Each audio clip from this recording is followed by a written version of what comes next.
Welcome back to Treasurefield Homestead, and this is how you make chocolate chip cookies with lard, molasses, and buckwheat flour. Take 1 cup plus 1 tablespoon of white sugar, then add a tablespoon of molasses and combine the sugar and molasses together with a fork. Now, the recipe that I based this off of said to leave the molasses mixture in the fridge for at least an hour and overnight if possible, but gave no reason as to why you should do that. So if anyone knows, let me know, but I skipped it for this time and it made no difference from the last time where I left it in the fridge for an hour. By now we've successfully made some brown sugar, and the next step is to mix in 8 tablespoons of lard, which should already be a nice consistency at room temperature to mix in nicely.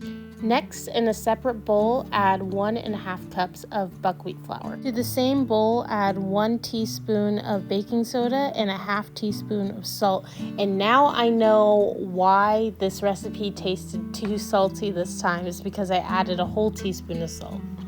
Next, add a farm fresh egg and a teaspoon of vanilla to the lard and sugar mixture. Yes, it does have to be a farm fresh egg, and yes, you do have to crack it with one hand while filming a YouTube video. Make sure that your dry ingredients are thoroughly mixed together and then add them into your sugar and egg and lard mixture. The buckwheat flour is super fine, so as you mix, the consistency is going to be something like kinetic sand. Once that's mixed together, the only thing left to add is the chocolate chips, and I know I'm adding a criminally small amount of chocolate chips here, but number one, I ate most of them before this, and number two, I actually prefer less chocolate chips in my chocolate chip cookies. Next, ball up your little edible kinetic sand balls and put them on a cookie sheet that hopefully looks better than mine does, and bake them at 350 degrees for about 13 to 15 minutes. When they first come out of the oven, they're going to be really soft and they'll just fall apart if you try to remove them from the tray.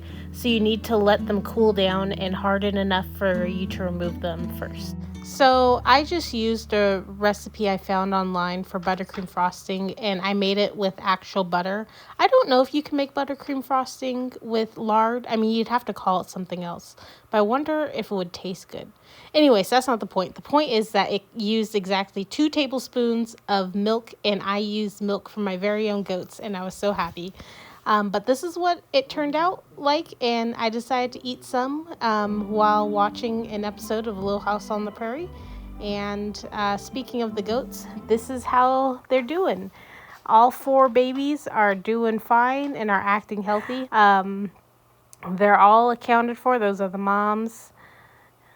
They are a week and a half old now, and I am very happy with how they turned out. They're very cute. Bye.